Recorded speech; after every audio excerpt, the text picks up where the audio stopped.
It's the perfect balance of how my mind works. Is I'm an engineer. My day job is senior software engineer, so I do a lot of design and a lot of problem solving. And pinball machines have a lot of engineering in them.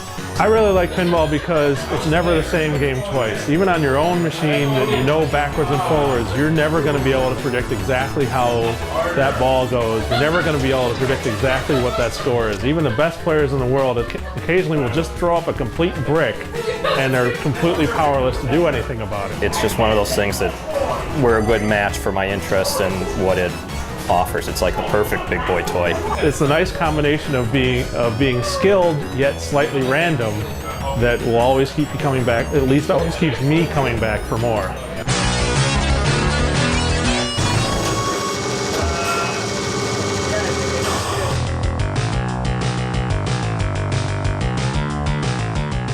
You're at a meeting of the Chicago Pinball Mafia. We are a playing club that formed in 2004.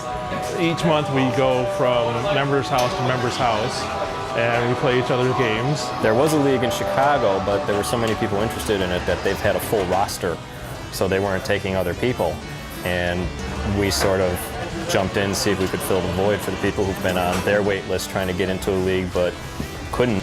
We decided that instead of going around haphazardly to each other's houses, that we would decided to get organized and actually be competitive about playing pinball. Took us about a year to just go over the logistics, get the rules together, figure out how we would meet, how we would score things, what would be the right balance for competition, and try and be fair to everyone. There's 6 scoring rounds and we draw 5 machines. And what happens is you play all 5 machines and then 1 duplicate for 6 rounds. And then for each round, the person who comes in first gets 10 points, second is 8 points, third is 6 points, and fourth is 4 points. So you total up all your points for all rounds over the night, and then whoever has the most at the end of the night is the winner for that night. Your points are cumulative over the entire season. Eventually, I think right now we're at the right point where we struck in the balance between competition and yet a good, friendly social atmosphere, which I think is the balance that has led us to be successful the past few seasons.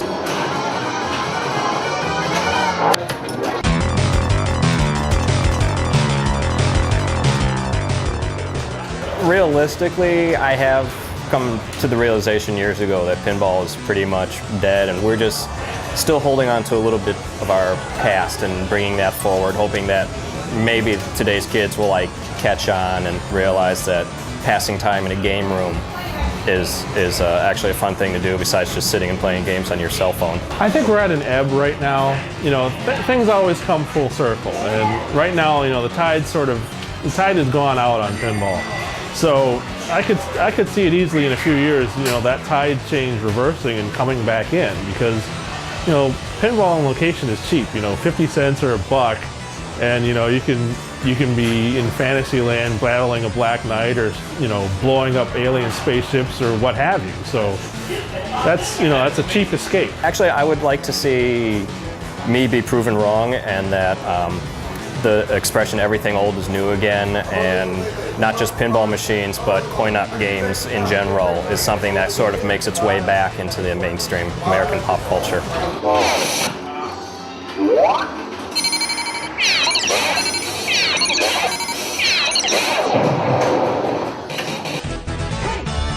come back here! Hey, stop running around! The fun house is closed! Hey, stop it!